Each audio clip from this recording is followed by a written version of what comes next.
মধ্যপ্রাচ্য যুদ্ধ পরিস্থিতিতে জ্বালানি সংকট মোকাবিলায় রবিবার থেকে অফিস সময়ে পরিবর্তন আনা হয়েছে। নতুন সিদ্ধান্ত অনুযায়ী সরকারি বেসরকারি অফিসের সময় 1 ঘন্টা কমিয়ে সকাল 9টা থেকে বিকাল 4টা পর্যন্ত করা হয়েছে।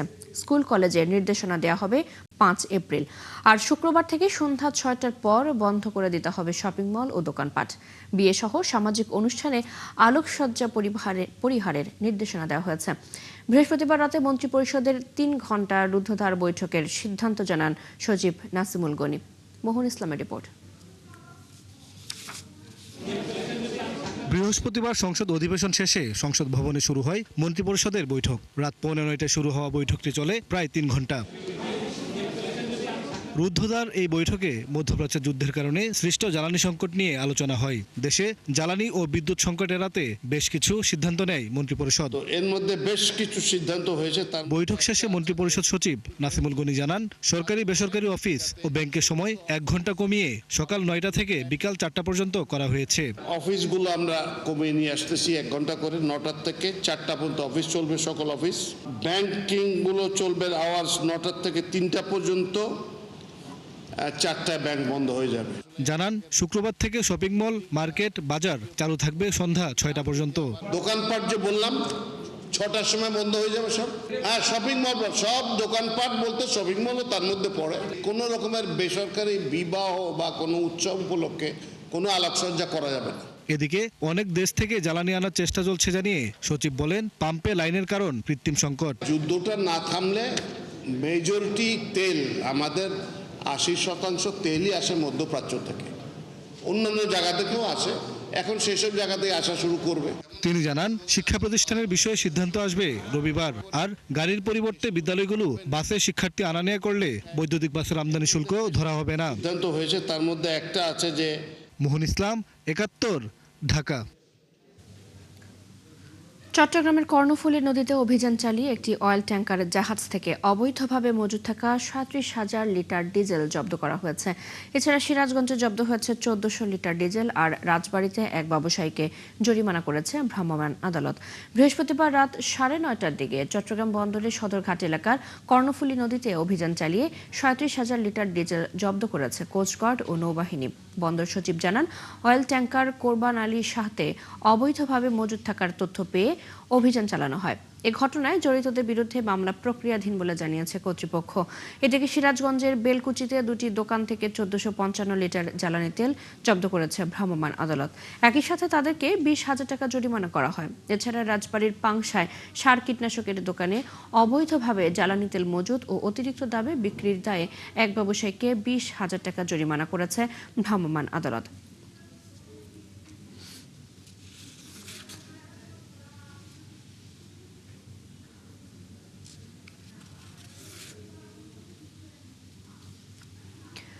রাজধানীতে আজকের জ্বালানি তেলের পরিস্থিতি জানাতে যুক্ত হচ্ছেন সহকর্মী ফরহাদ ইবনে মালিক।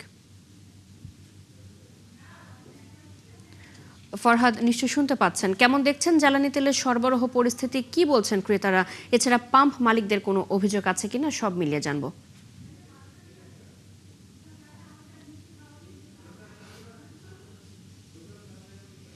জ্বালানি তেলের যে একটা সংকট, জ্বালানি তেল নিয়ে যে একটা যুদ্ধ চলছে, ইরান যুদ্ধের একটা পরিস্থিতি, আর বাংলাদেশে জ্বালানি তেল সরবরাহ, জ্বালানি তেল নেয়া নিয়ে যে একটা যুদ্ধ, একটা পরিস্থিতি, সেই পরিস্থিতির একটা চিত্র হতে পারে এটা।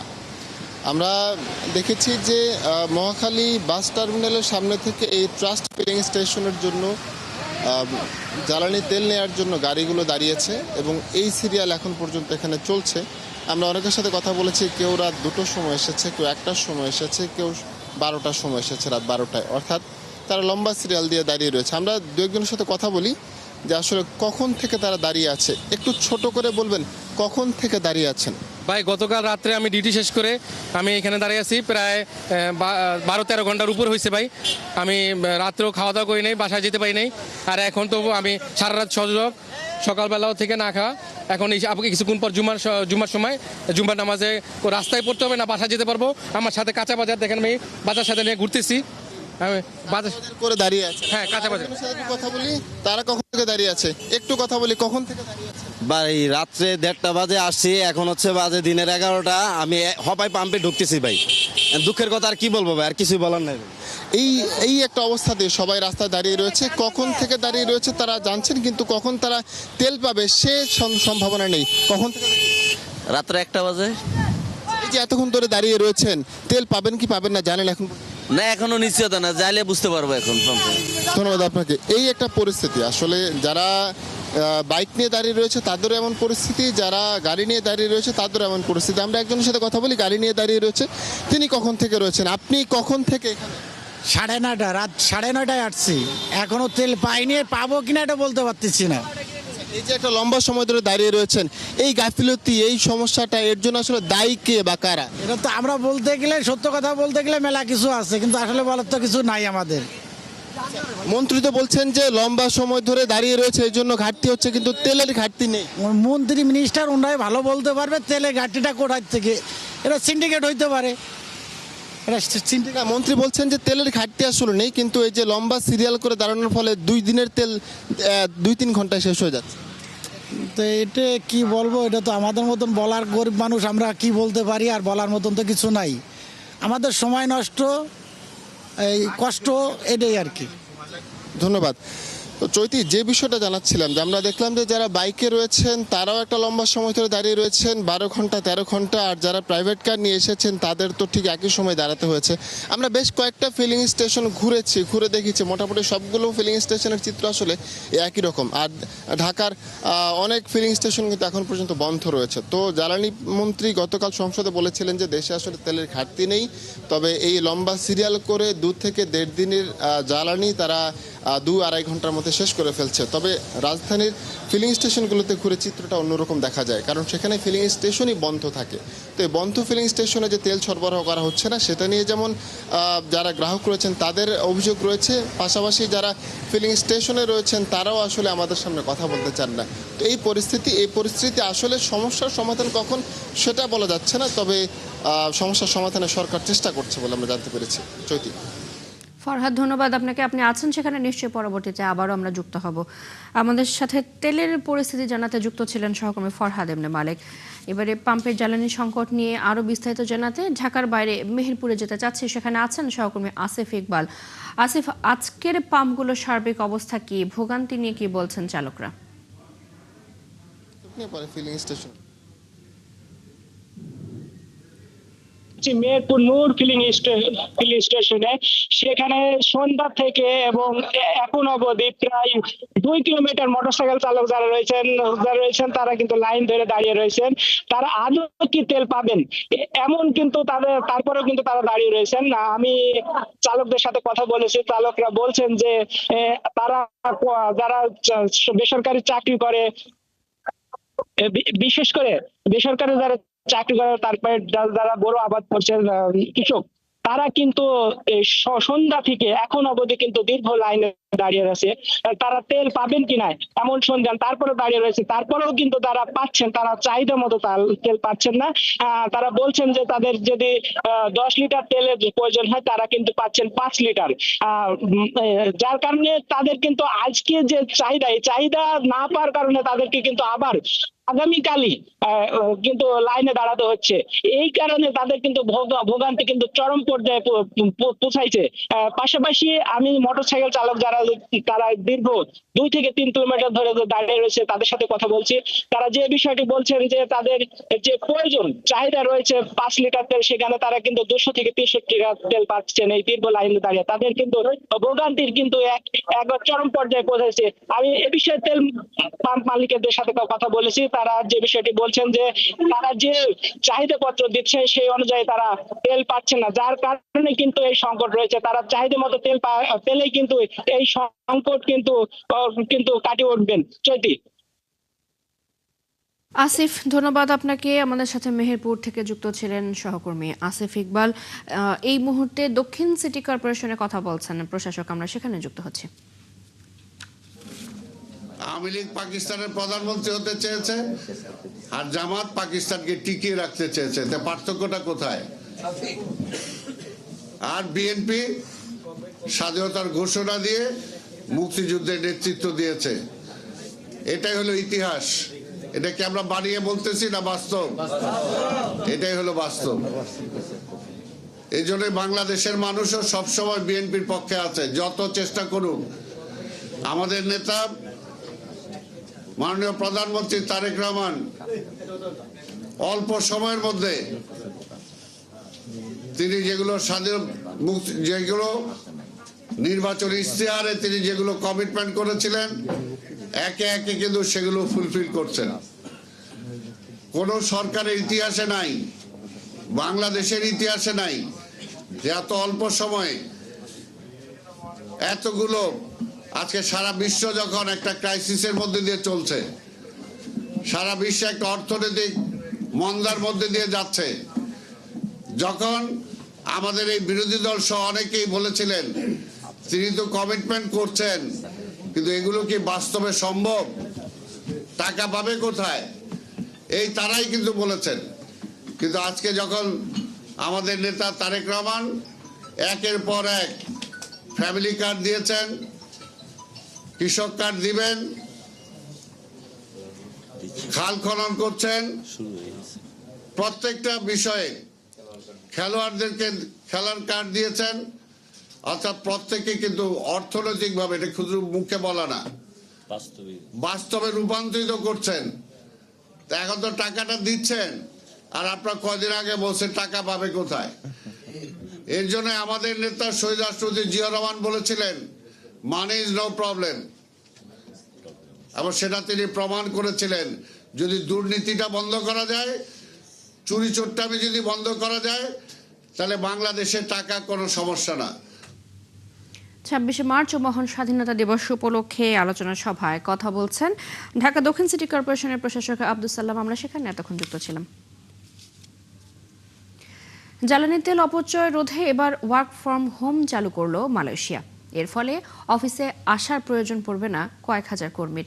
মন্ত্রিসভার সিদ্ধান্তের পর বৃহস্পতিবার প্রধানমন্ত্রী আনোয়ার ইব্রাহিম এক ভিডিও বার্তায় আনুষ্ঠানিকভাবে এ ঘোষণা দেন, যেখানে বলা হয় বর্তমান নয় বরং ভবিষ্যতের কথা চিন্তা করে কাজ করছে সরকার। কুয়ালালামপুর থেকে আরও জানাচ্ছেন সহকর্মী মোস্তফা ইমরান রাজু।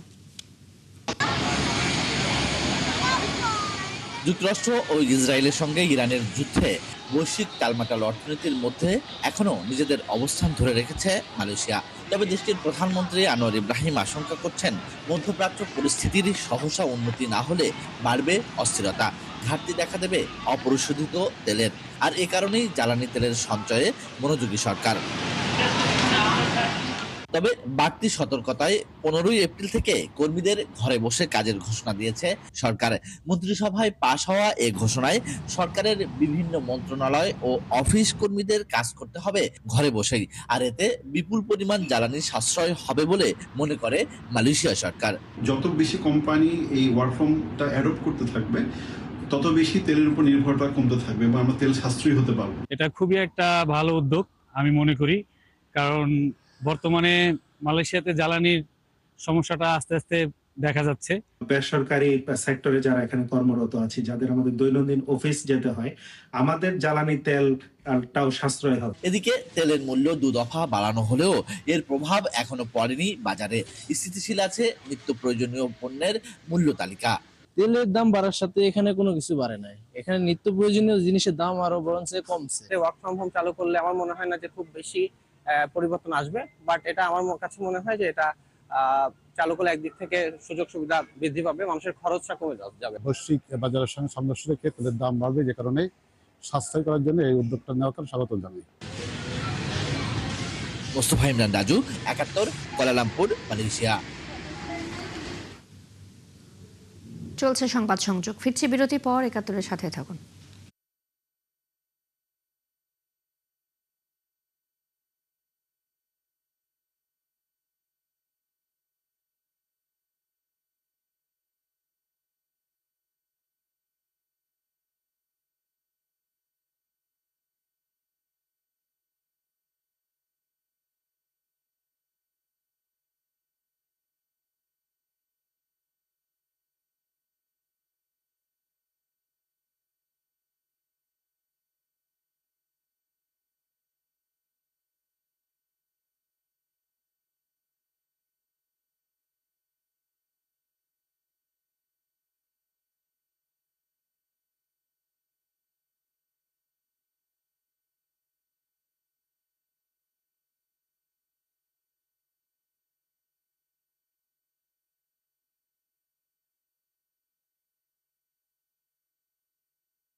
সংক্রমণ ঠেকাতে রবিবার থেকে সারা দেশে শুরু হচ্ছে হামের টিকাদান কর্মসূচি। 6 মাস থেকে 15 মাস বয়সী 2 কোটি শিশুকে এই টিকা দেওয়া হবে। ইতোমধ্যে টিকা সংগ্রহ ও সরবরাহের সব প্রস্তুতি শেষ হয়েছে। এই কর্মসূচি বাস্তবায়নে মাঠ পর্যায়ে স্বাস্থ্যকর্মীদের সব ছুটি বাতিল ঘোষণা করা হয়েছে। ক্যাম্পেইন শুরু করার জন্য বৃহস্পতি থেকে শুক্রবার প্রত্যেকটা উপজেলায় প্রয়োজনীয় সামগ্রী সরবরাহ করা হচ্ছে। ইউনিসেফ থেকে কেনা টিকার চালান এই মাসেই দেশে পৌঁছানোর কথা রয়েছে। ধারাবাহিক টিকা দেওয়ার কার্যক্রমটি ইপিআই কর্মসূচির পাশাপাশি চলবে। স্বাস্থ্য অধিদপ্তরের সর্বশেষ তথ্য অনুযায়ী গেল 24 ঘন্টায় 685 জন হামে আক্রান্ত হয়েছে, যার মধ্যে মারা গেছে 4 জন।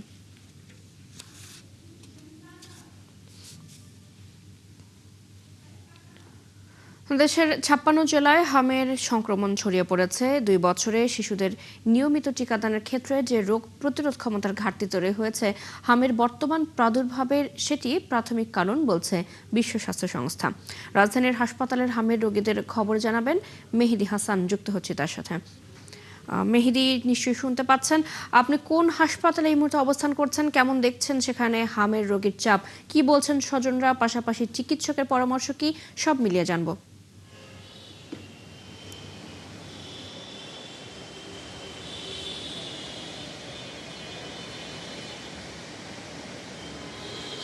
আমি শাহবাগ এবং তেজগাঁওর বেশ কিছু হাসপাতালে ঘুরে বেরিয়েছি এবং সেখানে শিশু ওয়ার্ডগুলো দেখেছি। শিশু ওয়ার্ডে যেসব রোগী ভর্তি আছে তাদের স্বজন, রোগীর পিতামাতা এবং ডাক্তারদের সাথে কথা বলেছি। এই মুহূর্তে ডাক্তাররা যেটা বলছে যে রোগীগুলো আসলে হাম পজিটিভ হয়ে হাসপাতালে ভর্তি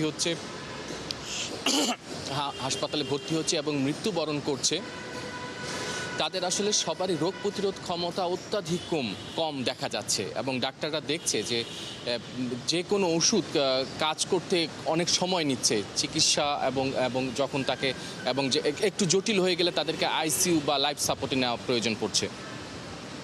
ডাক্তাররা বলছে যে এই গেল 5 বছরে আসলে আমরা নানা জটিলতার একটা কঠিন সময়ের মধ্যে দিয়ে পার হয়েছি। আপনি জানেন যে 2020 থেকে 2022 সাল পর্যন্ত করোনা মৌসুম ছিল। এরপর আমরা কিন্তু ডেঙ্গি এবং আরও নানা ভাইরাসজনিত রোগের মধ্য দিয়ে গেছি। এই কারণেই হয়তো এই যে শিশুদের, বিশেষ করে শিশু এবং যারা 60 বছরের ঊর্ধ্বে এই শ্রেণীর মানুষদের আসলে রোগ প্রতিরোধ ক্ষমতা এই কারণে হয়তো অনেক কমে গেছে। ডাক্তাররা বলছে যে হাম পজিটিভ হলে রোগ প্রতিরোধ ক্ষমতা যদি কমে যায় শরীরে, তাহলে কিন্তু মৃত্যুবরণ করছে। আপনি দেখছেন যে গতকাল আমরা দেখেছি অন্তত প্রায় 700 জন হাম পজিটিভ হয়েছে এবং মৃত্যুটা কিন্তু 4 জন বলছে। তবে এটা সরকারি হিসাব। বেসরকারি হিসাবে চিকিৎসকরা বলছে এই সংখ্যাটা শনাক্ত এবং মৃত্যু অনেক বেশি। তো এই মুহূর্তে ডাক্তাররা যেটা মনে করছে যে এই হাম প্রতিরোধে চিকিৎসার চেয়ে টিকা প্রদানটা আসলে খুবই জরুরি এবং সেটাই তারা চেষ্টা করছে যে যত দ্রুত সম্ভব টিকাটা নিতে হবে। আপনি জানেন যে আগামী রবিবার থেকে স্বাস্থ্য মন্ত্রণালয় টিকা কার্যক্রম পরিচালনা করতে যাচ্ছে, যে টিকাটা গ্যাভির কাছ থেকে পাওয়া অনুদান এবং বিনামূল্যে টিকা এবং এটা ইপিআই দিবে ঢাকা সহ সারা দেশে।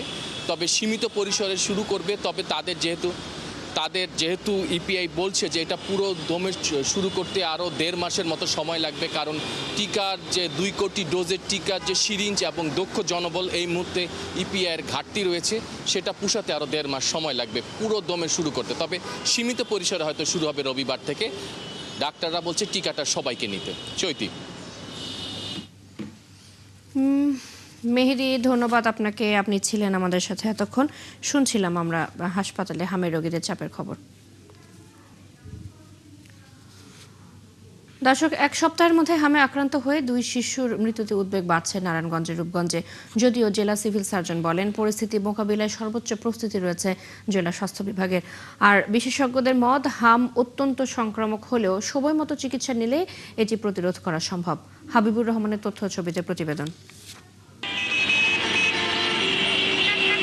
গত 19 মার্চ রূপগঞ্জের কায়েতপাড়ার নুহাস এবং 24 মার্চ মুরাপাড়ার আরিয়ান নামের 2 শিশুর মৃত্যু হয়। এ নিয়ে উদ্বেগ দেখা দেয় গোটা এলাকায়। এরই মধ্যে কায়েতপাড়া ও মুরাপাড়া এলাকায় খোঁজ করে দেখা হচ্ছে আর কেউ হামে আক্রান্ত হয়েছে কিনা। বাচ্চাদের নিয়ে কিন্তু সবাই অনেক বেশি পজিটিভ থাকে, অনেক বেশি টেন্স থাকে। সো স্কুলে যে সচেতনতা আমি মনে করি এটাও বৃদ্ধি করা উচিত। আবেদন থাকবে যাতে স্কুলটা কিছুদিনের জন্য বন্ধ রাখা হোক, যাতে এটা পরের কি নির্দেশনা আছে, টিকা কিভাবে দেওয়া হবে, এটা কিভাবে পরিচালনা করা হবে, এটার উপর ডিপেন্ড করবে আমাদের বাচ্চাদের স্বাস্থ্য সুরক্ষাটা। যারা সিভিল সার্জন আছে, জেলা স্বাস্থ্য দায়িত্ব আছে, ওদেরকে সচেতন হতে হবে। আগে তো হাম এত বিস্তারিত হয় নাই, হাম আগেও ছিল। হাম কিভাবে হলে কি সিমটমস দেখা দিলে স্কুলে পাঠাবে না, এইসব ব্যাপারে কথা বলবে। স্কুল ওই ব্যাপারগুলোতে সচেতন করার জন্য গার্ডিয়ান ডেকে একটা ব্রিফ করতে পারে, একটা ক্যাম্পেইন হতে পারে। এ নিয়ে সিভিল সার্জন বলেন, আতঙ্কিত হওয়ার কিছু নেই। পরিস্থিতি মোকাবেলায় স্বাস্থ্য বিভাগের সর্বোচ্চ প্রস্তুতি রয়েছে। দ্রুত সবার টিকা প্রাপ্তি নিশ্চিত করতে কাজ করছে স্বাস্থ্যকর্মীরা। টিকা এই মুহূর্তে আমাদের যা আছে আপাতত আমাদের চলবে। 15,000 টিকা আমাদের এই মুহূর্তে আছে, আছে। তবে সরকার যেহেতু টিকা কেনার পরিকল্পনা করেছে, আমার মনে হয় যে এই মজুদ শেষ হওয়ার আগেই আমরা আরও অতিরিক্ত টিকা পেয়ে যাব। আর জেলা প্রশাসক জানান, স্বাস্থ্য বিভাগের সাথে সমন্বয় করে ঝুঁকিপূর্ণ এলাকাগুলোতে বিশেষ কার্যক্রম বাড়ানো হয়েছে। রূপগঞ্জে যে 2টা রোগীর কথা একটু আগে বললাম, যে 2টা রোগী এখানে পাওয়া গেছে, ওইখানে প্রায় 200টা বাড়ি কালকে সার্চ করে দেখা হয়েছে ওই এলাকায়, যে আরও কোনো বাচ্চা এখানে আছে কিনা, এবং তাৎক্ষণিকভাবে ওই এলাকাটা সিল করে দেওয়া হয়েছে, যাতে করে এই ধরনের উপসর্গযুক্ত কোনো রোগী পেলে সাথে তাৎক্ষণিকভাবে যেন একটা ব্যবস্থা নেওয়া হয়। এই রোগীগুলোকে আসলে আইসোলেটেড করে রাখা হয়েছে, যাতে অন্যের সংস্পর্শে না আসতে পারে। এদিকে স্বাস্থ্য বিশেষজ্ঞরা বলছেন, হাম একটি অত্যন্ত সংক্রামক রোগ হলেও সময় মতো টিকা নিলে এটি প্রতিরোধযোগ্য। এই মুহূর্তে শিশুদের জ্বর, শরীরে ফুসকুড়ি বা চোখ লাল হওয়ার মতো উপসর্গ দেখা দিলে দ্রুত স্বাস্থ্যকেন্দ্রে যেতে হবে। হাসিবা আলী বর্ণা, ৭১। ক্রমে বাড়ছে হামে আক্রান্ত রোগীর সংখ্যা, এতে জনমনে উদ্বেগ এবং আতঙ্ক ছড়িয়েছে। এ বিষয়ে বিস্তারিত জানাতে নেত্রকোনা থেকে যুক্ত হচ্ছেন সহকর্মী মির্জা হৃদয় সাগর। হৃদয়, হঠাৎ হামের সংক্রমণ যে বেড়েছে, কি বলছেন এই বিষয়ে বিশেষজ্ঞরা, একটু জানাবেন।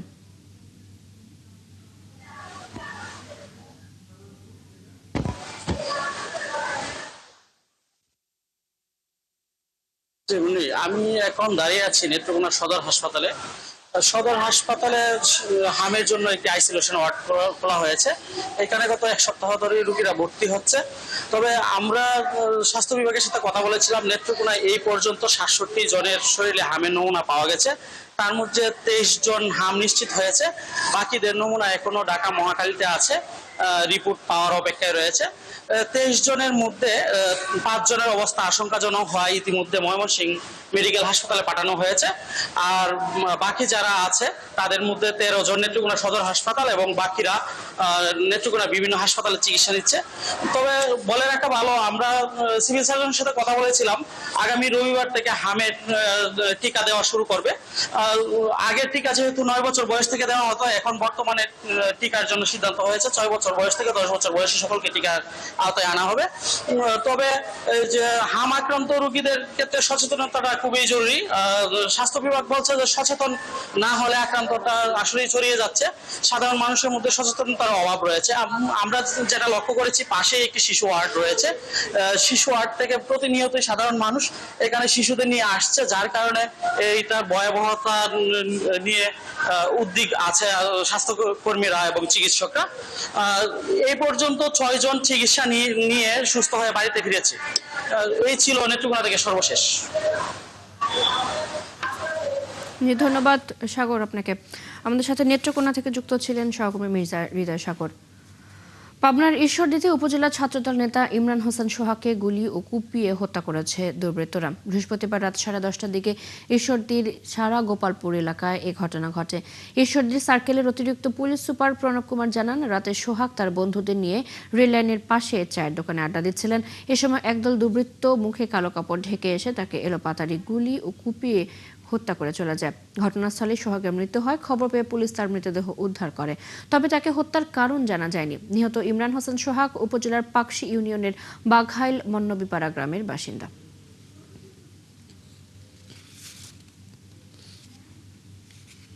পাবনার সাথিয়ায় আলাদা জায়গায় বজ্রপাতে 3 কৃষক নিহত হয়েছেন। এ সময় আহত হয়েছেন একজন। বৃহস্পতিবার এই ঘটনা ঘটে। প্রত্যক্ষদর্শীরা জানান, উপজেলার সোনাতলা গ্রামে মাঠে পেঁয়াজ তুলছিলেন আবু সাইদ। এ সময় শিলাবৃষ্টি শুরু হয়। এক পর্যায়ে বজ্রপাত হলে ঘটনাস্থলে তার মৃত্যু হয়। অন্যদিকে করমজা ইউনিয়নে পুন্ডুরিয়া গ্রামে মাঠ থেকে বাড়ি ফেরার সময় বজ্রপাতে নিহত হয়েছেন কৃষক আকরাম, আর ধুলাউড়া ইউনিয়নে মারা গেছেন কৃষক আব্দুল কুদ্দুস। এছাড়া সোনাতলা গ্রামে বজ্রপাতে আহত হয়েছেন কৃষক পারভেজ, তাকে সাঁথিয়া উপজেলা স্বাস্থ্য কমপ্লেক্সে চিকিৎসা দেওয়া হয়েছে।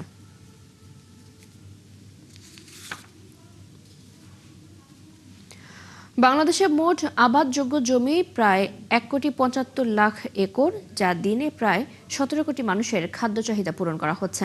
তবে ঘরবাড়ি, শিল্প কারখানা নির্মাণের কারণে প্রতি বছর 30,000 একরের বেশি কৃষি জমি কমে যাচ্ছে।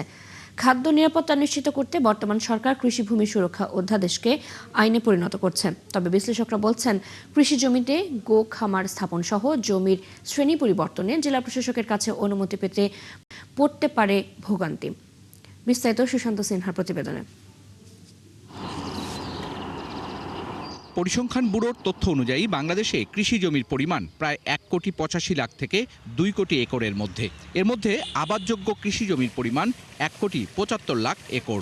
কিন্তু জনসংখ্যা বৃদ্ধির কারণে ঘরবাড়ি, শিল্প কলকারখানা ও সড়ক নির্মাণ এবং নদী ভাঙনের কারণে প্রতি বছর 30,000 একরের বেশি জমি অকৃষি খাতে চলে যাচ্ছে। অন্যদিকে দেশের প্রায় 8,000 ইটভাটায় ইট তৈরির জন্য 6,000 একর জমির উর্বরা মাটি বা টপসয়েল নষ্ট হচ্ছে। সব মিলিয়ে কৃষি জমি রক্ষায় অন্তর্বর্তী সরকারের আমলে পাশ করা কৃষি ভূমি সুরক্ষা অধ্যাদেশকে আইনে পরিণত করার উদ্যোগ নিয়েছে বর্তমান সরকার। আমাদের সবচেয়ে বড় সমস্যা হলো জনপ্রতি কৃষি জমির পরিমাণ খুবই কম, মাত্র 11 শতক। তো একটা স্বাভাবিকভাবে একটা পরিবার বেঁচে থাকার জন্য কমপক্ষে 33 শতক জমি দরকার। তো সেই ক্ষেত্রে আমরা অনেক পিছিয়ে আছি। তারপরে যদি কৃষি জমিটা উৎপাদনশীল কাজে ব্যবহার না করে উৎপাদনের বাইরে চলে যায়, তাহলে আমাদের খাদ্যের ঘাটতি সৃষ্টি হবে। কৃষি ভূমি সুরক্ষা অধ্যাদেশ অনুযায়ী কৃষি ভূমি ও জলাধার থেকে মাটি অপসারণ বা ভরাট করে আবাসন, রিসোর্ট, শিল্প কলকারখানা বা অনুরূপ কোনো বাণিজ্যিক স্থাপনা নির্মাণ করলে তা হবে শাস্তিযোগ্য অপরাধ। জমির শ্রেণী পরিবর্তন করতে হলে অনুমতি নিতে হবে জেলা প্রশাসকের কাছ থেকে।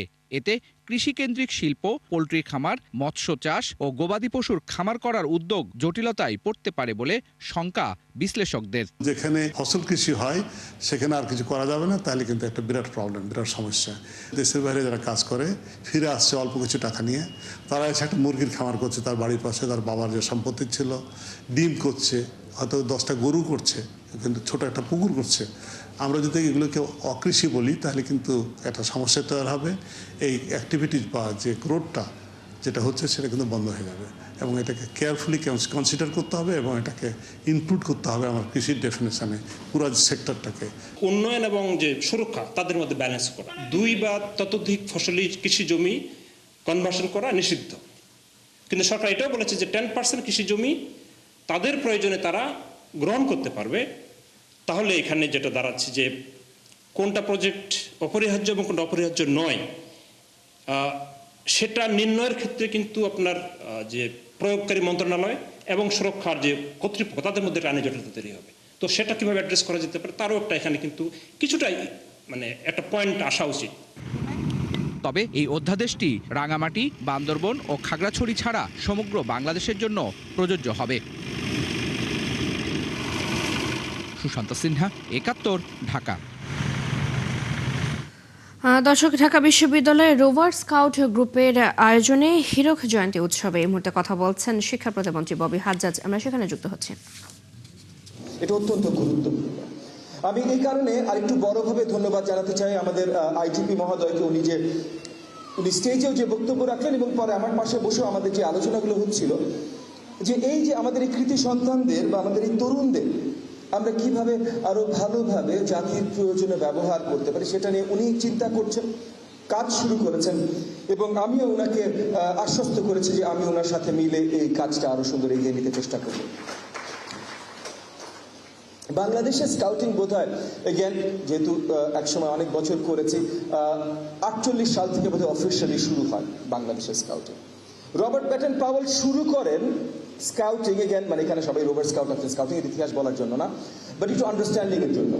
রবার্ট ব্যাটন পাওয়েল স্কাউটিং শুরু করেন এমন একটা সময় যেই সময় the youth way going ashtray, মানে ইংল্যান্ডে তখন আজকে আমরা আমাদের যেমন আমাদের অবস্থান দেখি যে আমাদের অনেক বড় মানে আমাদের ওই যে যেটা বলে আমরা ডেমোগ্রাফিক ডিভিডেন্ড, যে আমাদের অনেক বড় তরুণ সমাজ আছে, কিন্তু তাদেরকে আমরা পথ দেখে সঠিক জায়গায় নিতে হয়তো সবসময় পারছি না, কারণ সবাইকে চাকরি দিতে পারছি না, আমাদের বেকারত্বের হার অনেক বড়।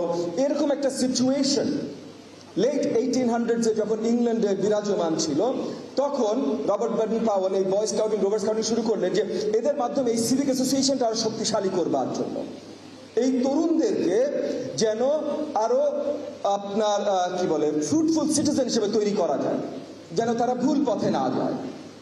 তো সেই জায়গা থেকে আমাদেরও কিন্তু এখন ডেমোক্রেটিক ডিভিডেন্ড আছে, আমাদের তরুণদেরকেও সঠিক পথে নেওয়ার একটা বড় প্রয়োজন আছে। এবং সেই জায়গা থেকে আমি মনে করি আজকে এখানে আমি এটা সংখ্যাটার সাথে পরিচিত ছিলাম না, আজকে এখানে পোডিয়ামে যখন বক্তব্য রাখছিলেন সবাই বলছিলেন 20 লক্ষ আমাদের রোভার স্কাউট আছেন বাংলাদেশে। আমি ধরে নিচ্ছি আরো অনেক লক্ষ বয় স্কাউটস গার্লস গাইড আছেন, ও ওভারঅল মিলিয়ে 20 লক্ষ। তো 20 লক্ষ অনেক বড় একটা সংখ্যা। 20 লক্ষ খুব কম ফোর্সই আমাদের দেশে আছে, বা খুব কম গোষ্ঠী বা গ্রুপই আছে যেটা এত বড় সংখ্যা 20 লক্ষ, এবং এটা একটা ট্রেইনড সংখ্যা। আমার মনে আছে আমরা যখন যে 7, 8, 9 বছর বয় স্কাউটিং করেছি, আমাদের ভিতরে কম্পিটিশন থাকতো, আমাদের ব্যাজের সংখ্যা, মেরিট ব্যাজ বোধহয় বলতাম আমি যতদূর মনে পড়ে, হ্যাঁ এই ব্যাজের সংখ্যা, রান্না করার মেরিট ব্যাজ, ট্রাফিকের মেরিট ব্যাজ, এটার মেরিট ব্যাজ, ওটার মেরিট ব্যাজ। আমার মনে আছে আমার পুরো হাত ভরে গেছিল, মানে কম্পিট করতাম তো আমরা প্রত্যেক বছর প্রফেসিসি ব্যাজ, রাইট প্রফেসিসি ব্যাজ। সো প্রত্যেক বছর এগুলো কম্পিটিশন হতো, 10টা 15টা করে সবাই কে কি পারে। পুরো বছর আমরা একটা দৌড়ঝাঁপ থাকতো যে কি নতুন শিখবো, নেক্সট বছরের প্রফেসিসি ব্যাচের কম্পিটিশনের সময় বা পরীক্ষার সময় কতগুলো নতুন ব্যাচ নিব। এই জিনিসগুলো অত্যন্ত গুরুত্বপূর্ণ, তরুণদেরকে উৎসাহিত করে। এখন আমাদের কি প্রয়োজন, যেমন মনে করেন এই যে আমাদের এই যে আইজিপি মহোদয় যে কথা বলছিলেন, যে পুলিশের সহযোগিতা, ট্রাফিক বলেন, অন্য অনেক কিছুই বলেন, আমরা তো আসলে চাই যে আমাদের পুলিশ ফোর্স একটা অর্গানাইজড মানে কি ইন দ্য সেন্স যে পুলিশ ফোর্স ভয়ানক কিছু হবে না, কেউ ভয় পাবে না পুলিশকে, পুলিশ আমাদের এরকম মনে করবে। এটা উন্নত বিশ্বে বেশিরভাগ জায়গায় ওয়েস্টার্ন ইউরোপে যদি যাই, বেশিরভাগ জায়গায় যে জিনিসটা আমরা দেখি, এবং এই জায়গাটায় আমরা সিটিজেন ইনভলভমেন্ট দেখতে চাই। ঢাকা বিশ্ববিদ্যালয় হীরক জয়ন্তী উৎসবে কথা বলছিলেন শিক্ষা প্রতিমন্ত্রী ববি হাজ্জাজ। আমরা সেখানে এতক্ষণ যুক্ত ছিলাম। 14 এপ্রিল উদযাপিত হবে বাঙালির প্রাণের উৎসব বাংলা বর্ষবরণ। প্রতি বছরের মতো এবারও মঙ্গল শোভাযাত্রার আয়োজন করতে যাচ্ছে চারুকলা ইনস্টিটিউট। সে খবর সংগ্রহ করছেন আমাদের সহকর্মী শারমিন নীরা, যুক্ত হচ্ছে তার সাথে। নীরা, এবারের বৈশাখের কি থিম নিয়ে কাজ করছে চারুকলা শিক্ষার্থীরা, আয়োজনে কি কি থাকছে এবার সব মিলিয়ে জানবো।